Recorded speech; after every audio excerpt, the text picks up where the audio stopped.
Alhamdulillahi haqqa hamdi nahmaduhu wa nasta'inuhu wa nastaghfiruh wa na'udzu billahi min syururi anfusina wa min sayyiati a'malina may yahdihillahu fala mudilla lahu wa may yudlilhu fala hadiyalah. Asyhadu an la ilaha illallah wa asyhadu anna Muhammadan abduhu wa rasuluh. Allahumma shalli ala Muhammad wa ala ali Muhammad. Subhanaka la ilma lana illa ma 'allamtana innaka antal alimul hakim. Rabbi shrah li sadri wa yassir li amri wahlul 'uqdatam min lisani yafqahu qawli. Amma ba'd. Bapak Ibu semuanya, kita tentu bersyukur kepada Allah atas nikmat yang sangat besar dari Allah untuk kita. Kita diberi umur, diberi kesehatan. Insya Allah ini adalah bekal dari Allah untuk kita untuk bisa tegak ibadah kepada Allah Subhanahu wa taala. Ingat-ingat, sekali lagi nikmat ini adalah titipan yang pada saatnya akan dimintai pertanggungjawaban. Maka pastikan kita menyusun pertanggungjawaban yang baik sehingga insya Allah kita dipantaskan masuk surganya di yaumil akhir kelak insya Allah. Salawat dan salam kita sampaikan kepada junjungan kita Nabi Agung Muhammad Sallallahu Alaihi Wasallam. Kita sungguh bersyukur dipilih oleh Allah untuk bisa berkesempatan untuk belajar risalahnya, yang dia adalah petunjuk untuk kita semua sehingga kita bisa menjalani kehidupan dengan cara yang benar, karena tidaklah kita masuk surga kecuali lewat jalan Nabi Muhammad SAW sebagai khatimul anbiya. Kita tahu bahwa kita hidup di akhir zaman yang nabinya juga nabi penutup, maka kita berusaha seoptimal mungkin untuk menapaki jalan-jalan dari Nabi Muhammad SAW, sehingga dengan itu kita menjadi orang-orang yang beruntung insya Allah.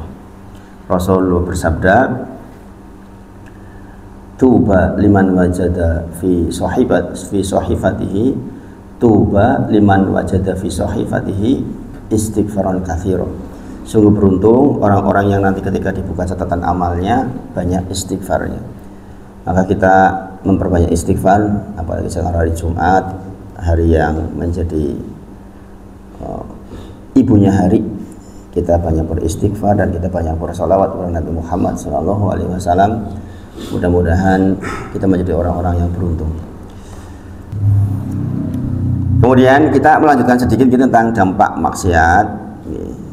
Kemarin sampai nomor 3 enggak keliru ya, nomor 5 ya. Sampai nomor berapa Pak? Kemarin Pak dampak maksiat Pak Hartono. Jangan nyatet enggak? Sampai malaikat menjauh dari kita enggak?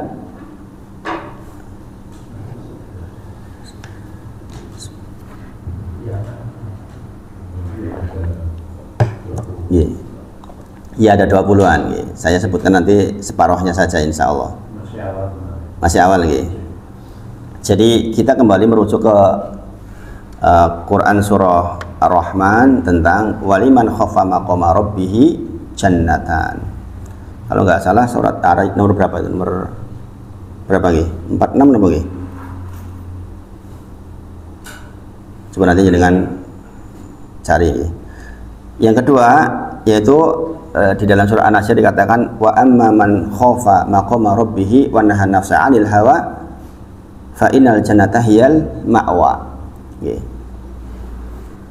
Jadi barang siapa yang mampu menahan syahwatnya dikarenakan dia tahu tentang keagungan Rabbnya, maka disediakan bagi dia jannatan, 2 surga. Maksudnya 2 surga adalah yang pertama keridhaan Allah, yang kedua surga secara fisik seperti yang sebagaimana kita sering mendapatkan informasinya. Jadi diantara kemuliaan seseorang adalah mendapatkan ridho Allah. Jadi nanti di surga itu kita dapat ridho Allah, dan itu adalah surga tersendiri, masya Allah.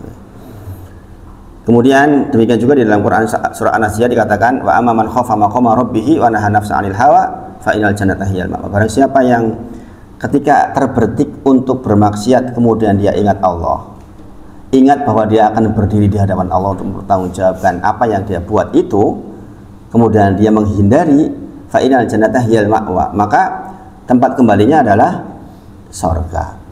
Itu. Nah, ini tentu saja bagi seorang muslim ketika ada informasi seperti ini menakjubkan, karena seluruh upaya yang kita lakukan hari ini ada dalam rangka menuju ke surganya Allah Subhanahu wa taala. Jadi persoalan menahan hawa nafsu itu persoalan yang sangat dihargai di dalam agama ini. Sehingga Ibnu Qayyim menyebutkan barang siapa yang terluput dari sebuah keinginan, kemudian dia menahan dirinya dari keinginan tersebut, maka Allah akan gantikan bagi dia cepat atau lambat terhadap kenikmatan yang terluput itu. Jadi orang hebat itu justru orang yang memang dapat godaan. Ini orang-orang godaan ngono, tergoda untuk melakukan sesuatu, tapi dia mampu mengendalikan diri. Nah ini yang hebat ini. Seperti Pak Eko nih, Bu Eko yang punya anak buah gitu. Ngerti di depan mata anak buahnya salah nih. Saya punya hak marah tuh sama dia, tapi jangan menahan diri untuk nggak marah. Nah ini yang dikatakan hebat sekali. Padahal punya hak marah, karena saya bos kok karyawan salah aturannya kudu bisa ini misalnya, tapi saya menahan diri untuk tidak, maka itu keistimewaan. Beda dengan seorang karyawan yang mau marah bosnya, oh nggak bisa, oh nggak punya kesempatan, gimana? Gitu. Maka dikatakan wa amma man khafa maqama rabbih, kemudian wa naha nafsa anil hawa, dan dia menahan dirinya dari keinginan hawa nafsunya, fa inal jannata hiyal ma'wa. Itu di ayat sebelumnya menerangkan sebaliknya. Barang siapa yang mengumbar hawa nafsunya, tidak menahan dirinya atas semua keinginan-keinginan, maka kembalinya adalah neraka. Nah dari situ kemudian para ulama menyebut beberapa kitab besar, diantaranya adalah kitab Al-Jawabul Kahfi, kitab Ad-Da'wa Dawa, itu menyebut tentang hal-hal penting, diantaranya terkait dengan bagaimana dampak dari maksiat. Kita kemarin sudah mendefinisikan maksiat adalah kebalikannya takwa. Kalau takwa menjalankan perintah menjauhi larangan, kalau maksiat menjalankan larangan menjauhi perintah. Secara umum begitu. Diperintahkan sholat tidak sholat, diperintahkan sholat tepat waktu tidak tepat waktu, diberi sehat untuk beribadah enggak, itu bermaksiat kepada Allah. Menggunakan nikmat dari Allah tidak pada tempat, ini bermaksiat kepada Allah Subhanahu wa taala. Nah, kita kemarin sudah bahas di nomor pertama adalah dampaknya kita akan dijauhkan hatinya dari Allah Subhanahu wa taala, dan ini adalah siksaan yang paling dahsyat manusia ketika hatinya dibuat jauh dari Allah, atau wahsyah baina rabbihi wahsyah, keadaan di mana hati kita tuh jauh dari Allah. Cirinya kita melakukan kebaikan berat, arep sholat abot, arep ngaji abot, pokoknya sing apik-apik abot kabeh. Itu kondisi di mana hati kita jauh dari Allah Subhanahu wa taala. Dan ini siksaan yang berat yang membuat orang-orang yang terlihat secara dunianya penuh, tetapi dia harus melepaskan kepenatiannya kepada hal-hal yang tidak penting atau kepada hal yang tidak dibolehkan. Orang wis sugih wis apa wae kok tiba-tiba narkoba. Orang dengan kedudukan tinggi, dia terkenal, tahu-tahu gantung diri, ya kan? Itu karena keadaan dirinya, hatinya ada wahsyah, keadaan jauh, dan ini berangkat dari kemaksiatan kepada Allah Subhanahu wa taala. Yang kedua, susah berhusnudzon. Ya, susah berhusnudzon. Orang ora tangi subuh kok, tangi jam 9 esuk arep rezekine lancar di siang hari, ya ngarang istilahnya itu. Jadi husnudzon itu ibadah kepada Allah yang kita tidak bisa buat atau didayarak dengan diada-adakan. Allah najane ora subuh, ora apa-apa, paling-paling yo tetep enak. Orang habis berzina misalnya, naudzubillah, kok arep merasa ora dihukum oleh Gusti Allah, yang pasti ketika dia berbuat maksiat, dia susah berhusnudzon kepada Allah. Karena husnudzon itu bukan dibuat, tapi seiring dengan perbuatan kita. Orang nggak berangkat kerja 1 bulan kok berharap ujung akhir nanti paling-paling bos berbuat baik sama saya tetap digaji penuh, ngarang banget istilahnya gitu. Okay. Jadi makanya susah untuk berhusnudzon kepada Allah. Ana idadzoni abdi bi, kata Allah, sesungguhnya saya bergantung kepada prasangkaan hambaku. Jikalau hambaku berprasangka baik, maka baik pula yang dia dapatkan, sebaliknya demikian. Tetapi prasangka baik itu dibangun dari ketakwaan. Ketakwaan. Nggak bisa kita berbuat maksiat ku berprasangka baik, nggak mungkin. Kita nggak bawa SIM, nggak bawa STNK, nggak pakai helm, lewat di jalan ada polisi, mesti pikirannya bakal disempit tau. Ya kan? Karena bermaksiat kepada polisi. Sebaliknya kalau kita lengkap, ayo santai wae wong lengkap. Sehingga prasangkanya kepada polisi ya baik-baik saja. Demikian juga kita kepada Allah Subhanahu wa taala.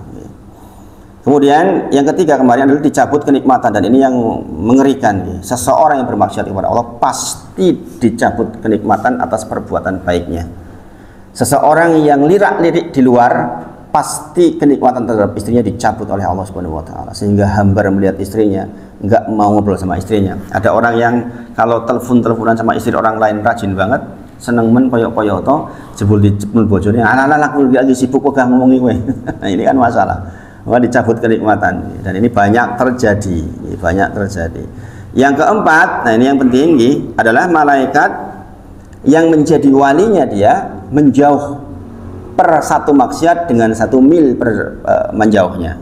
Innalladzina qalu rabbunallah tsumma istaqamu tatanazzalu alaihimul malaikah. Ya. Malaikat yang menjadi wali kita menjauh. Malaikat yang Allah kirim untuk menjadi wali kita menjauh. Gitu, dengan maksiat. Ini dampak maksiat. Di antara dalilnya adalah Quran Fussilat ayat ke-30. Allah berfirman, innalladzina qalu rabbunallah, orang-orang yang berkata, Rabb saya adalah Allah, kita semua insya Allah. Tsumastaqamu, nah ini ada kata-kata tsumastaqamu, kemudian dia istiqomah, maksudnya kemudian dia bertakwa kepada Allah. Dia istiqomah berarti dia patuh kepada Allah Subhanahu wa taala. Tatanazzalu alaihimul malaikah, maka dikirimkan malaikat yang menjadi wali-wali panjenengan. Yang membisik-bisiki hal baik, maksudnya. Sholat yo, adan mangkat yo, gitu. Ini tugasnya malaikat begitu tuh. Arep gawe elek, ojo yo kan begitu. Ada perasaan di hati kita kayak gitu. Ojo gitu. Kalau gawe elek. Yang gawe apik, coba. Ada yang bisik-bisik seperti itu. Ala takhafu wa la tahzanu. Mengabarkan kepada kita ala takhafu wa la tahzanu, jangan takut, jangan bersedih. Wa absiru bil jannati allati kuntum tu'adun. Dia malaikat itu mengabarkan kepada kita tentang surga yang dijanjikan untuk kita. Nah, di ayat berikutnya di Fussilat 31 dikatakan nahnu, kami ini loh para malaikat, auliyaukum. Nahnu di sini bisa secara umum ya. Allah yang mengirimkan para malaikat. Nahnu auliyaukum fil hayatid dunya wa fil akhirah. Sesungguhnya kami ini yang akan menjadi pelindungmu di kehidupan dunia dan kehidupan akhirat. Di dalam surga engkau akan memperoleh apa yang kamu sukai dan apa yang kamu minta. Nah, ini jelas sekali bahwa setiap kita yang beriman kepada Allah, maka Allah kirimkan wali, yaitu para malaikat, tatanazzalu alaihimul malaikah, yang untuk menjadi pelindung kita di kehidupan dunia dan di akhirat. Nah, dampak maksiat, dalam satu hadis disebutkan bahwa barang siapa yang bermaksiat kepada Allah dengan satu maksiat, maka malaikat itu tadi maka menjauh sejauh 1 mil. Menjauhnya malaikat 1 mil diikuti dengan mendekatnya setan 1 mil. Jadi kalau kita makin banyak maksiat makin jauh, walinya diganti dengan wali setan. Ini disebutkan di dalam Quran surah Al-A'raf ayat 28, di akhir ayat dikatakan waja'alna syayatin auliya, menjadi teman pelindung lilladzina la yu'minun, untuk orang-orang yang tidak beriman. Subhanallah. Maka sekali lagi kalau maksud berarti jangan coba-coba. Maksud itu begitu bahasanya. Alah mung sesloki gitu. Kemarin Pak Alim cerita ke saya, Pak Taufan, kalau mau ketularan mabukan itu katanya dulu. Beliau cerita sejarahnya.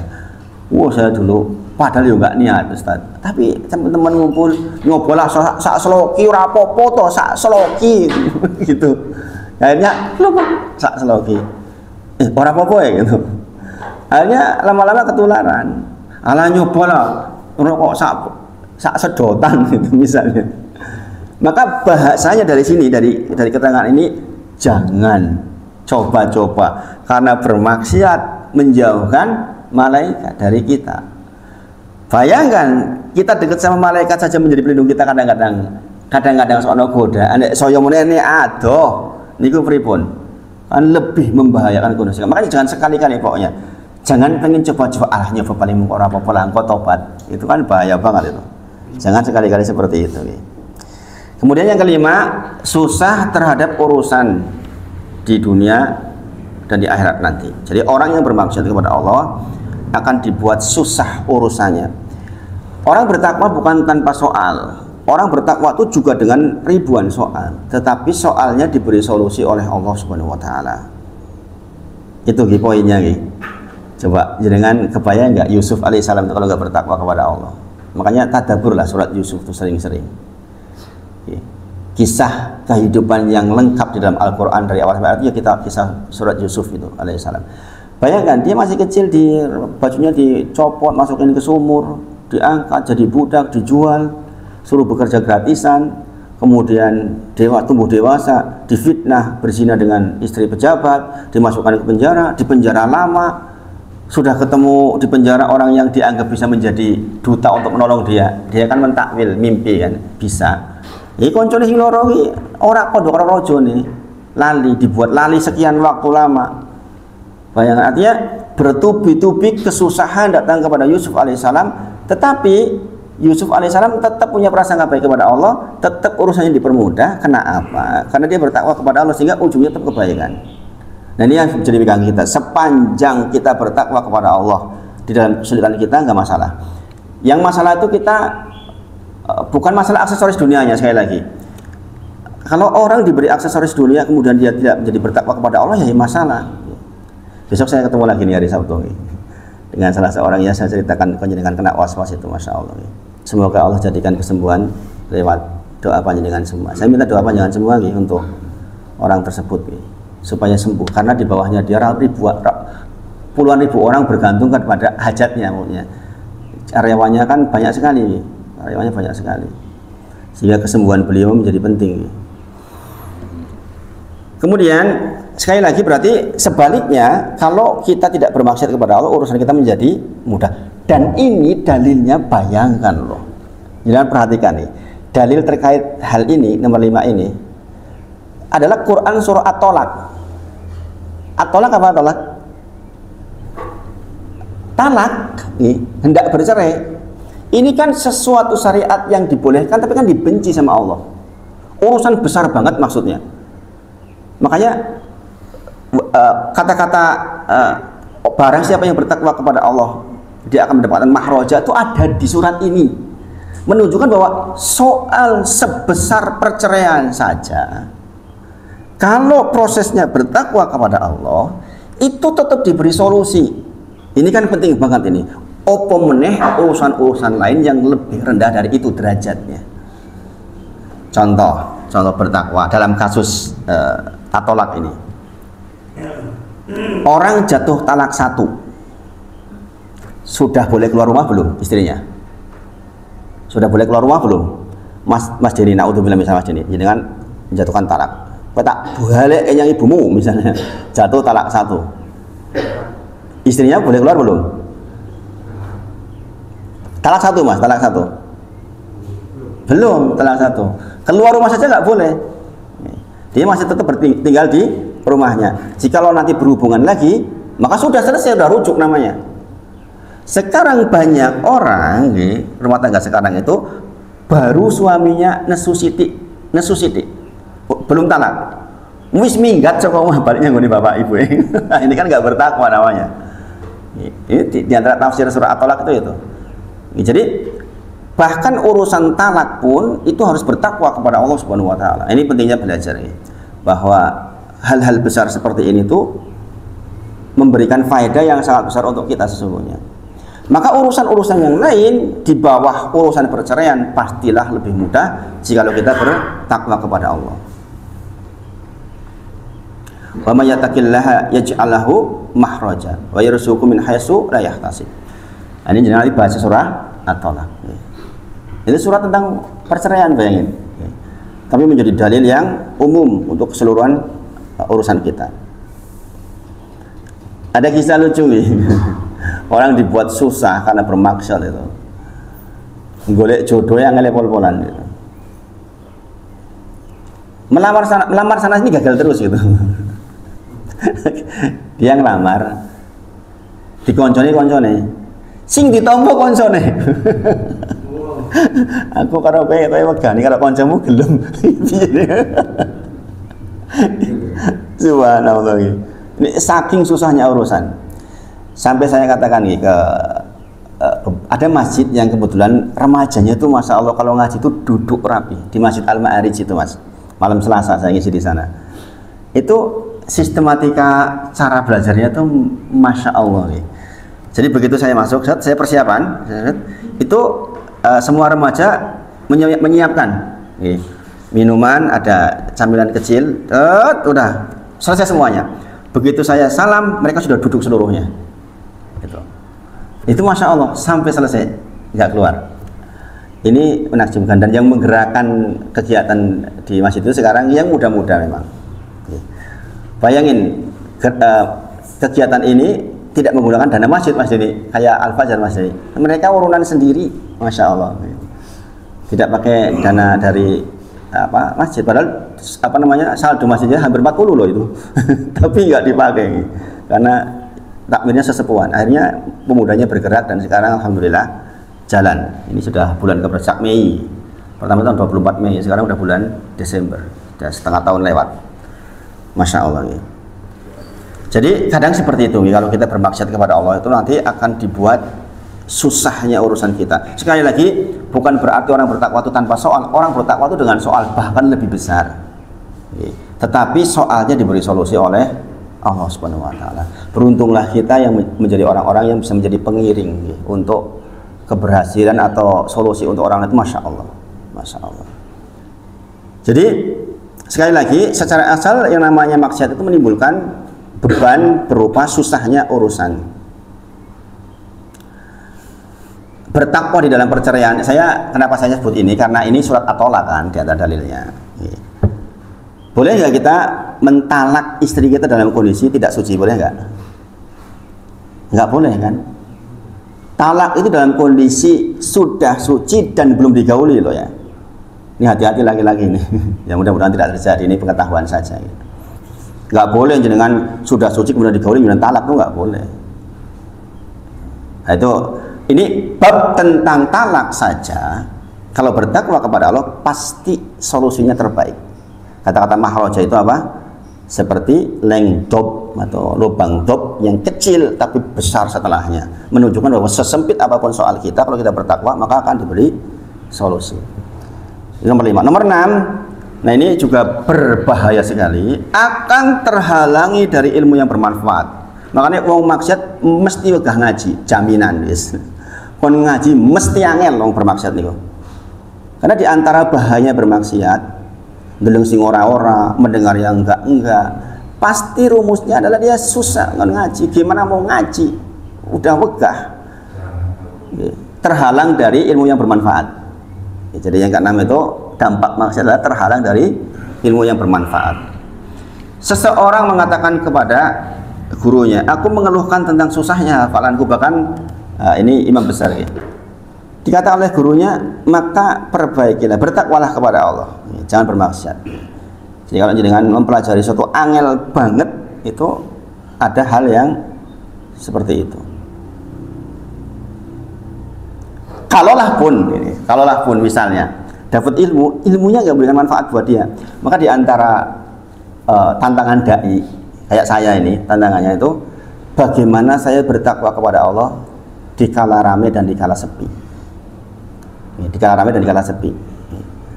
Orang belajar seperti jenengan juga, kalau dalam kondisi rame jenengan bertakwa, dalam kondisi sepi jenengan tidak bertakwa, ini bahaya banget, nggak bermanfaat ilmu, bahkan bisa membunuh dirinya. Membunuh dirinya maksudnya membinasakan dirinya.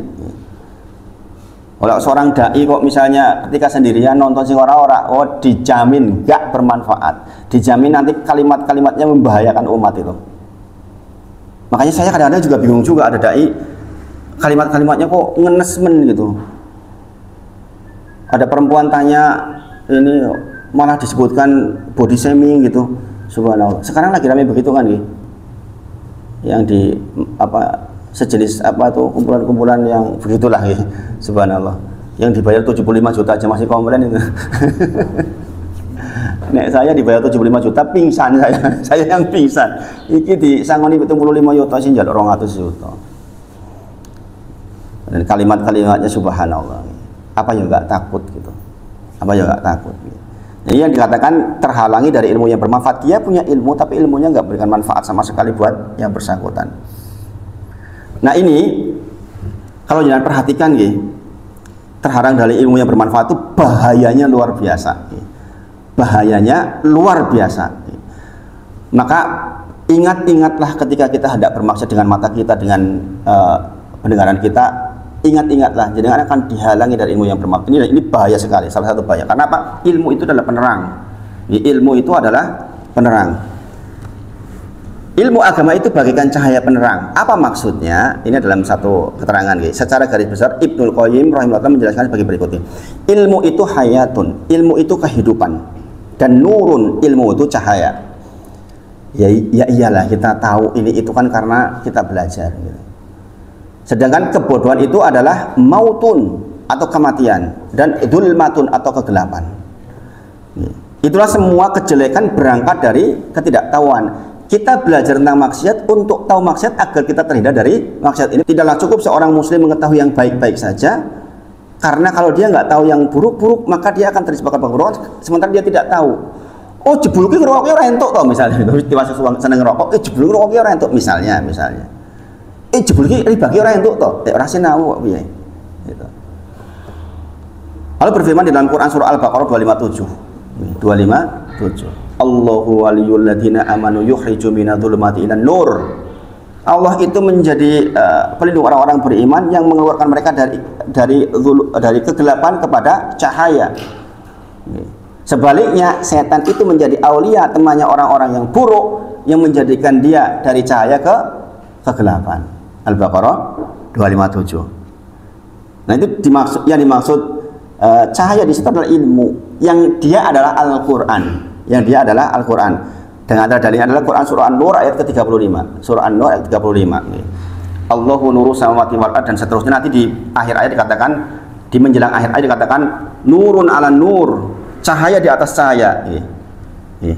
Cahaya di atas cahaya. Maksudnya Pak Ibnu Qayyim menyebutkan cahaya Al-Qur'an di atas cahaya iman, maksudnya itu. Makanya orang yang bermaksiat kepada Allah yakin mesti orang seneng berinteraksi dengan Al-Quran, mustahil, nggak bisa bercampur itu. Nek jenengan senengane tontonan, mesti orang seneng Quran, wis, otomatis. Coba jenengan buktikan, jenengan sehari itu nonton aja, jenengan mesti berinteraksi dengan Al-Quran, hambar wegah. Sebaliknya, kalau jenengan berinteraksi dengan Al-Quran, yang lain jadi hambar, itu beneran itu. Karena Pak, nurun ala nur, cahaya di atas cahaya. Cahaya Al-Quran di atas cahaya iman gitu. Jadi orang yang interaksi dengan Al-Quran pasti akan dibuat hambar tontonan yang lain, pendengaran yang lain. Itu otomatis berarti berlaku sebaliknya. Makanya coba jangan perhatikan, orang mau tidur baca Quran dengan orang mau tidur nonton sinetron, bangunnya pasti berbeda. Ketika menjelang tidur dengan cahaya, dengan tidur dengan kegelapan, pasti berbeda bangunnya, pasti. Nggak mungkin nggak. Ini di antara tafsir nurun ala nur, Quran surah Nur ayat ke-35. Jadi nanti tadaburi. Dikatakan oleh Rasulullah SAW, riwayat Abu Musa al-Asy'ari radhiyallahu anhu, permisalan orang yang membaca Al-Quran dan mengamalkannya adalah bagaikan buah utrujah. Orang yang membaca Al-Quran dan mengamalkannya seperti buah utrujah. Baunya enak, rasanya enak, itu. Rasa dan baunya enak, buah utrujah. Wong maca Quran diamalke. Kemudian orang mukmin yang tidak membaca Al-Quran dan mengamalkannya adalah bagaikan buah kurma. Orang mukmin yang tidak membaca Al-Quran, rapatio, berinteraksi dengan Al-Quran, tapi dia belajar dari orang lain tentang Al-Quran, dia mengamalkannya, maka seperti buah kurma, manis rasanya, ini orang mampu apa-apa gitu, manis rasanya tapi tidak berbau apa-apa. Kemudian orang munafik yang membaca Al-Quran, orang munafik mau Quran yang ada banyak sekarang banyak, bahkan menentang-nentang, subhanallah, bagaikan buah royhanah, baunya menyenangkan tapi rasanya pahit. Omongannya ki apik Al-Quran, ning asin itu ora karo-karuan, pahit pol gitu. Kemudian orang munafik yang tidak baca Al-Quran seperti buah hanzolah, yaitu rasa dan baunya buruk, pahit dan tidak enak. Maka dari sini ada 4 macam golongan orang terkait dengan ilmu Al-Quran, nurun ala nur, yaitu yang pertama ahlul iman dan ahlul Quran, orang yang beriman dan membaca Al-Quran, dia mengamalkannya. Inilah orang yang beruntung. Ahlul iman tetapi tidak membaca Al-Quran, iki masih mending, juga masih kategori orang yang selamat. Kemudian ketiga, orang yang diberi Al-Quran dan kemudian dia tidak beriman, dan itulah orang munafik, orang yang rugi. Yang tidak diberi Al-Quran maupun iman, ini yang totali keburukan gitu. Nah, makanya orang yang terhambat dari ilmu, yaitu terhambat dari berinteraksi dengan Al-Quran, salah satu definisinya adalah dampak dari maksiat. Ini jenengan kok ngapal Quran angel, maca Quran ora betah, terus nyinauni Quran wegah, yakin banget kita berarti masih ada banyak maksiat, entah itu maksiat mata, maksiat pendengaran, maksiat kaki, apa sajalah. Yang secara umum maksiat adalah menjauhi perintah dan melaksanakan larangan. Gitu. Jadi ini dampak keenam itu termasuk dampak yang bahaya banget gitu, terhambat dari ilmu yang bermanfaat. Yang ketujuh adalah kecanduan. Nah, di antara dampak maksiat adalah kecanduan, subhanallah. Ini setan bersumpah di hadapan Allah di ayat Al-Hijr ayat 39. Mengerikan ya. Dikatakan qala rabbi bima aghwaytani la uzzayyinana lahum fil ard. Jadi setan itu mengatakan qala rabbi ya Rabbku, disebabkan karena engkau telah menyesatkanku, maka akan aku jadikan kejahatan terasa indah di Bani Adam. Oh, bayangin. Dan sungguh aku akan menyesatkan mereka semua. Jadi keinginan iblis itu kita tuh sesat seluruhnya, dan ternyata terbukti nanti koncone iblis lebih oke ketimbang sing selamat. Jadi yang ikut iblis lebih banyak, ya subhanallah.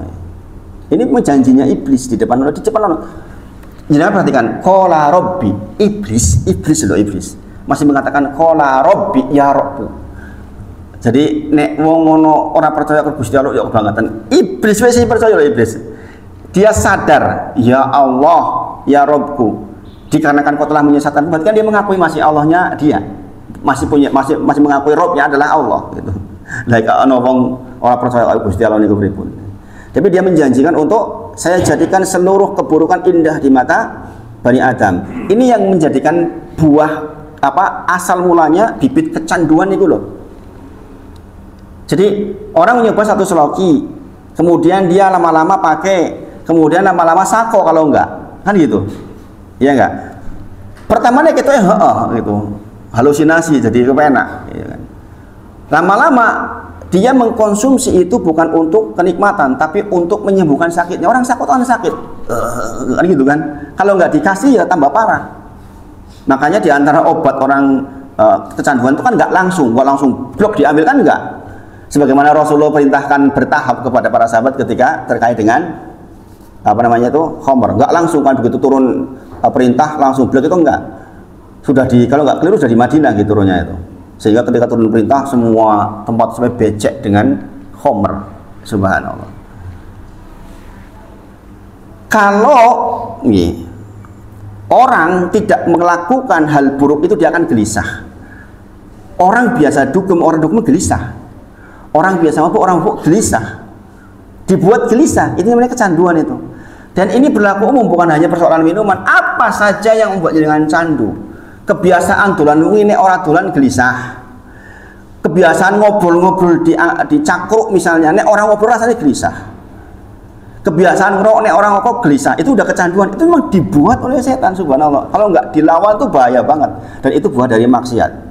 Padahal tadi semakin satu maksiat terbentuk, maka makin jauh balik yang banget. Makanya jangan coba-cobalah. Jangan coba-coba ala pisan-pisan ora apa-apa. Ini bahaya banget ini. Bahasa ala pisan-pisan ora apa-apa. Ini bahaya banget.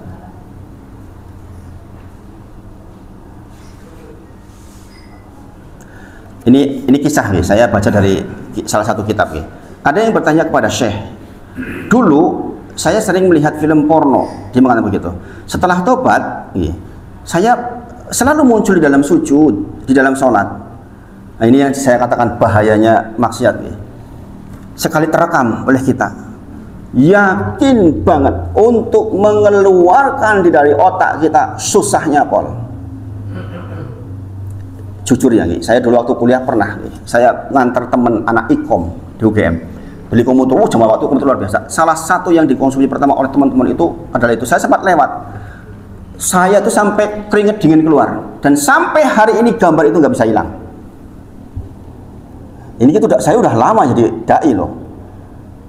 Kalau sholat bisa muncul itu padahal kejadian kapan itu? Subhanallah, makanya maksiat itu subhanallah. Bahayanya itu luar biasa. Begitu kerekam di dalam pikiran kita, mengeluarkannya susahnya pol-polnya. Ini memang dibuat gelisah oleh setan dan dipanggil filenya supaya ke situ lagi, subhanallah. Mengerikan banget ya. Makanya maksiat itu jangan coba-coba ya.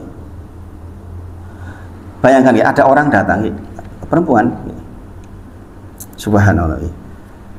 Dia gugat cerai suaminya gara-gara apa? Udah punya anak 3, Tahu-tahu lagi pulang melihat suaminya tuh lagi lihat film jelek, laki-laki udah laki-laki. Ternyata ini gay nih, laki-lakinya nih. Cerai itu. Jadi balik lagi, kumat lagi. Subhanallah. Sudah punya anak 3 loh ini. Subhanallah. Mengerikan. Makanya maksiat itu dampaknya itu mengerikan. Dibuat candu sudah wis bocong itu anak telu ya balik meneh. Ini namanya candu. Subhanallah. Jadi persoalan maksiat itu masalahnya bukan persoalan yang tobat dengan rampung itu bukan. Iya, dengan tobat rampung dosanya. Tapi efek yang timbul yang terekam itu sampai kapanpun. Itu loh bahayanya, subhanallah. Maka menangislah orang-orang yang sudah terlanjur seperti saya. Itu aja saya menghapus satu file itu aja susahnya, Pol. Saya nggak kebayang yang kebiasaannya seperti itu, nonton seperti itu. Saya cuma lewat sekali aja itu nggak bisa hilang. Terus yang kebiasaannya nonton gimana? Terus sholatnya khusyuk kepiye gitu. Coba. Subhanallah. Pak Eko yang sudah pernah ke Saudi ke sana kan yang didengar itu Quran gitu Pak Eko. Pak Eko. Dengan duduk di mana itu kan ada apa itu? Masjidil Haram yang disetel itu. Gitu. Rekaman Masjidil Haram itu biasanya di mana-mana dengar Quran kan enak itu. Di mana-mana dengar murotal lebih enak lah. Di tempat kita yang apa ini dengar kadang-kadang saya nggak habis pikir bingung. Jeduk. Saya di seribitan aja. Ini namanya jeduk itu kadang-kadang malam. Kadang-kadang agak stres nih. Teman saya pindah gara-gara gitu. Dia pindah ke lingkungan yang dianggap lebih mungkin kan. Dia pindah ke perumahan Darussalam karena di lingkungannya banyak musik-musikan yang terus bergaung. Saya alhamdulillah masih tahan, masih tahan. Ini kadang-kadang kalau sampai jam 12 malam masih kayak gitu, kadang-kadang nggak tahan juga sebenarnya, mengganggu sekali. Gitu. Nah itu gini nomor 7. Mudah-mudahan bisa menjadi pengingat buat kita semuanya, untuk melengkapi bahwa kita belajar takwa itu harus belajar lawannya takwa. Mudah-mudahan Allah berkahi kita semua. Kita tutup dengan kafaratul majelis. Subhanakallahumma wa bihamdika asyhadu an la ilaha illa anta astaghfiruka wa atubu ilaik. Wa akhiru da'wana alhamdulillahirabbil alamin. Assalamualaikum warahmatullahi wabarakatuh.